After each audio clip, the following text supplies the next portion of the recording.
Greetings and salutations, all you stunning individuals. It is another epi of League Unlocked, sneaking in a little cheeky power rankings in between the madness that is Kespa Cup. The final major region that we haven't previewed is the LPL. They were late, a little bit late to the party to finalize some of these rosters as the rumors become official. There's obviously more teams to do, but I will say, even more so than in years past, this is really feeling like a top-heavy split in the LPL. And I think it's been, made even more apparent due to the fact that this isn't an off-season. This isn't a year where you are seeing a large amount of LCK star players or developing talent exit the region and say, hey, let me get that cash and let me get that check in the LPL. That didn't really happen this offseason. So any of the movement is really more or less a little bit within the LPL itself. And then as well, the LCP getting the talent poached from that region to see for it. So I think, again, it's going to be a lot to really dive into with this LPL and sorting through where you find that power and how much power it's going to be. But again, right now, out of the very beginning, it feels like all that power is really going to be allocated to that very top two teams. And that very tippity top is a squad who you're saying only made 2 upgrades, and they're the defending split champions, and that is Billy. We know Viper coming over. He wants to play with Knight, and as good as Elk has been over his years on BLG, ain't nobody arguing that Viper is not an upgrade over him. And then Jun coming back, who we knew was one of the big shot callers. The Beishuan Shadow experiment didn't really work out. So jungle, AD carry, 2 upgrades for BLG, and the other 3 members stay the same. Easy number 1 for BLG. My only question is, can this squad actually be tested this year? Yeah, they have to be tested, and we need to see that determination from this BLG squad. This isn't going to be the no VOD review bin squad anymore. This has to be a tight as nails, working hard group, no matter the pedigree that this roster is going to bring, which, yes, is incredibly high when you're looking at the rest of the LPL. And again, returning members, returning star players, in Knight, of course, being one of the big factors. But you mentioned Viper stepping on in for Elk, and I think that's one of those ones where I have some question remaining on just how quickly he will adapt to the landscape of the LPL, how fast-paced it can be at times for the ADC. And then the other part of that is, though, well, on the international stage, you have no questions about the type of player and the type of quality that Viper will dish out as that damage position for you. So I think that is going to be where you find that to be unquestionably an upgrade for this BLG squad. And, again, I think it is going to be an upgrade with Jun in the jungle, but it still is one of those ones where we have some questions about just the jungle position in general for this organization. And I think given the way that things were handled the past year, I don't have a ton of confidence that it's going to be all just smooth sailing with one guy at this point. But I think if anybody could show up and show and do it, I think Jun is someone that can step up and find that level of play for BLG. And again, I forgot an extra part about the communication. Viper comes in speaking better Korean, better Mandarin than some of the guys on BLG, and definitely better English. So this has never been an issue. That's why he came over to the LPL originally. And when he first came to ADG, by the way, he won Rookie of the Year, MVP, and a World Championship. So yeah, he's got some experience coming over. No question BLG should be sitting at the top of the table with him coming over. And really easy, no question, anyone's legend sliding in that 2 spot. It is the exact same 5 coming back. Yes, they're losing Tabe as head coach, so we'll see how big of an impact that has, and it will probably be a sizable impact. But you look at 2025, and AL, without a question, without a doubt, was really the only LPL team that actually tested and pushed the LCK teams at not 1, 2, but 3 different international events. And this is kind of special because we don't get to see too many chances for something to play out the way that it's going to play out for anyone's legend, with all 5 players returning, but the coach leaving the organization, and truly going to be one of the times where you can actually get somewhat of a hold on the value that a head coach can bring to an organization and turning its fortunes around and keeping that momentum going. think this is really going to be that test for these Anyone's Legends players on how much they have picked up and learned throughout the past couple of years and how much they can individually push it to that next level and take things to another degree. That's, I think, the real question when you're looking at this Anyone's Legend roster, because I think already these players have shown that they are towards that top end of their positions within the LPL, the way that they have performed and contributed. So I think this Anyone's Legend squad slotting up right behind this revamped, retooled BLG lineup is going to be one of the Titan throwdowns that we have within the LPL. And AL is perpetually an interesting squad because you look at the BLG roster and you're saying top 2 in basically every role, maybe Jun and On are 3 or 4, but elite of the elite within the LPL in their respective spots. You're saying that less so with Anyone's Legend. No one's sitting here saying Flandre is far and away the best top laner. You could talk about Tarzan in that conversation, but that's really the only guy on this squad. But it is the perfect example of the sum is greater than its parts when you see the team fighting that Anyone's Legend had and how locked in, snap decision making they were in small skirmishes, and that is how they were catching squads like T1 and Gen G off guard and winning games, forcing game 5s against them. So if even one of these guys was subbed out heading into this year, you'd be feeling a lot worse about AL. But the fact that it's all 5, the built-in synergy is still there, feeling good. You're right that it is the sum of the parts adding up for this roster that does make it even more scary, more lethal when you're talking about them. I still think there are avenues to talk about these guys towards the upper end of their positions within the LPL. Yeah, you're not maybe doing it all the time every week, but I saw plenty of examples of the West running into Flandre and finding out there's a reason this guy has stuck around as long as he has within the LPL. So I think for this Anyone's Legend team, yes, it is going to still be that uphill battle to earn themselves the respect of all their peers in the international community as far as being a top tier and elite option within the LPL. But I've got faith that even without Tabe behind the scenes, that this squad can find a way to get it done this year. Outside of those top 2 are when you start going, okay, now we're going on potential and hope.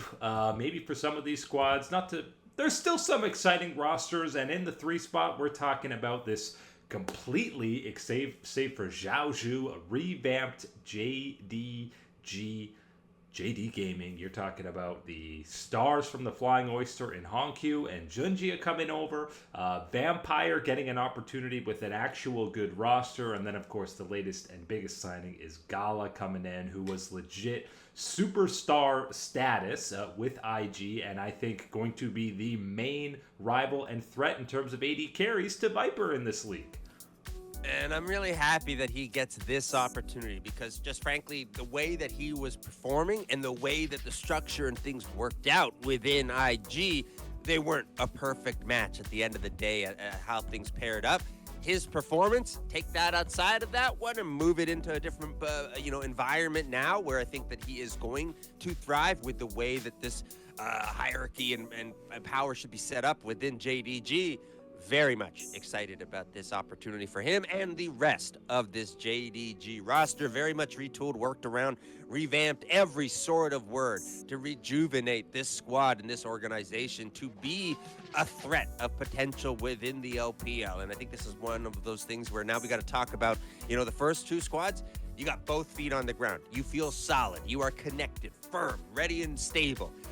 You've got only 1 foot on the ground now for the rest of the LPL when we're talking about this one. So the balance, you're feeling a little bit uneasy. But with a squad like JDG, you're getting that back foot. You're touching down every now and then. Resetting that balance is how I feel about my confidence with them, that there will be enough power for this squad. There is, again, some questions about the debut of Honkyu into the LPL, but I think that he is still going to thrive, and especially with his jungler Genjia joining him from the LCP, from the Flying Oysters. I think that is going to be one of the avenues that helps contribute to him adapting and succeeding within the LPL rapidly.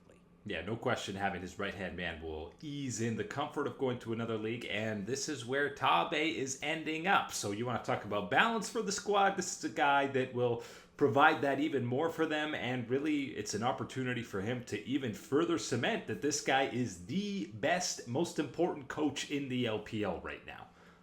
And we've seen the climb. BLG, Anyone's Legend. Again, the two that you have stable ground to stand on and talk about why they are contenders, true powerhouses in the LPL. Tabe, a major part of building up both of those organizations and squads. And again, looking at the young potential, what type of clay he can mold into his pottery here for JDG. I think this one truly could be his LPL masterpiece, and I am so excited that what this JDG team represents. Yes, you might not have the stability and confidence to call it the way that we do with BLG and Anyone's Legend, but you better believe that this JDG team is almost as good, and just knocking on that door, they got to give us some games to show it. The other dark horse squad, dark horse in quotes, behind them that has, again, the potential to, I don't want to know if I want to say vie for a title, but, be a contender within the league is this new Weibo Gaming roster. We're seeing Zika and JJ come over, who have both been on some subpar squads over the last couple of years. But remember, JJ early on in his IG run, we were talking about him more than anybody else on that squad. Urha getting the main promotion. This guy jumped back and forth between Academy last year, but absolutely deserving of that starting spot. And then the big pickup is Elk coming over, obviously. They replace him with Viper on BLG, but Elk still more than a serviceable AD carry, and then Xiaohu running it back. So this squad absolutely has potential to maybe leapfrog JDG into that 3 spot.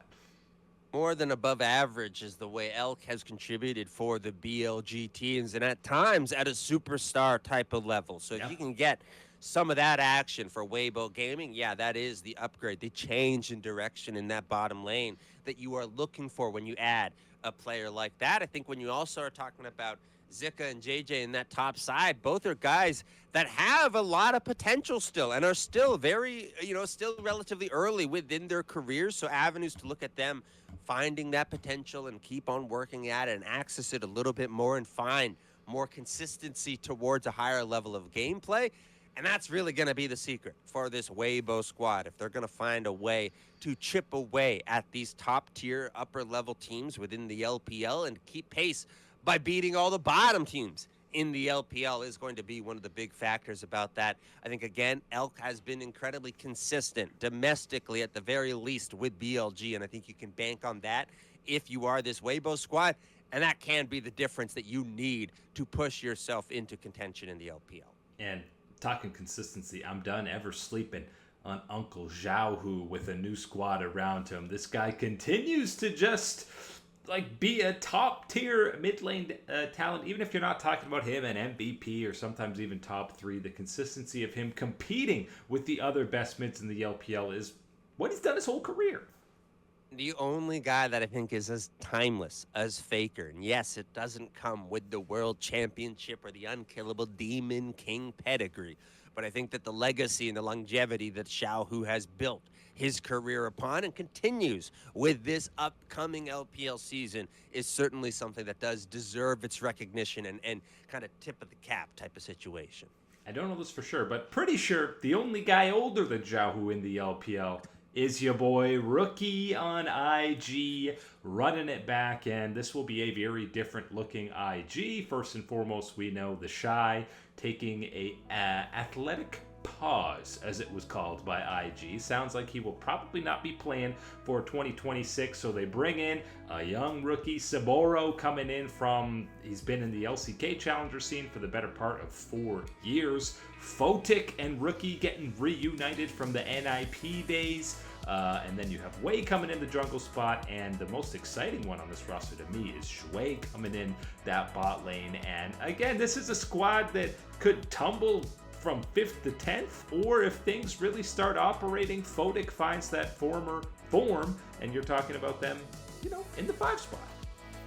This is where it really starts to get difficult in the LPL because of all the variants that we're going to have. This isn't kind of the LPL of old where you had a couple handful, small handful of top elite squads, and then the next tier up, which were these teams with lots of potential, promise, little issues here or there, but absolutely once you could see take that level, this is where we are. And IG is one of those ones where even if things go well, I don't know if that is well enough to usurp, to overtake the likes of a BLG or an Anyone's Legend, but certainly enough to put them in towards that top half of the playoff teams within the LPL when you are talking about them. And yes, you're only going to go as far, I think, at the end of the day, as much as Rookie's performance and what type of level he's contributing at and performing at, because we have seen a relative mixed bag when that mixed bag contains some of the most questionable, poor performances that we have ever seen from a world champion mid laner. And then also world champion mid laner type of performances out of Rookie. So certainly going to be that mixed bag, and more so if you're hoping for those world championship level performances to lead this team, especially with the Shy stepping away. Now, it's a complicated issue when you talk about the Shy not being with this team, because certainly there's more than enough evidence and reasons to talk about that being a positive for this. That was probably IG his team. worst year of his career last year.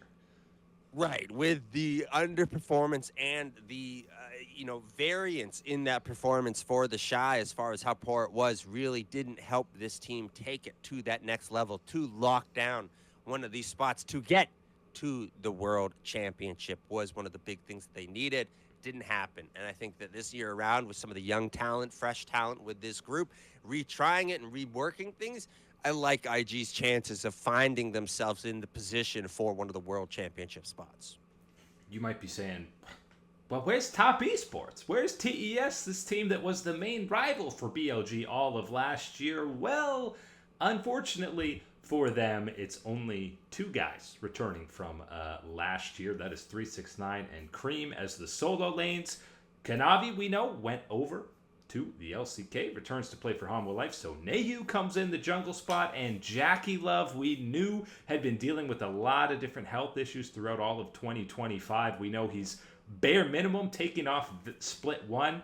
Might come back for Split 2 or Split 3. That remains to be seen, but he's gone. And then also you have a new support coming in. Hong is gone. So Jackie Love and Kanavi were far and away the two best players on this TES roster. So losing them hurts quite a bit, and now it's a lot of young players around Cream and 369. I think this is the first time in arguably half a decade, I think there has been a week off season for Top Esports. And I don't know if that's necessarily their own fault in negotiations, the landscape of the LPL, the LCK internationally, whatever played into it, not able to secure themselves the level of talent, the potential and talent that you know that this organization has built themselves up to and towards that top tier of the LPL. Gonna have some questions whether you will be in that type of territory this year heading up, and a big one, of course, is no Jackie Love to start the year, and whether he will eventually return or not, and if he does return, what type of form, health he is in at that point. There will be those questions for what has been the most impactful, most iconic member of this organization throughout this past half-decade run. So certainly going to be a different feel without him on the team. And as you said, Kanavi as well, someone that did stand out, did raise the level of play for this team, did bring them to higher heights.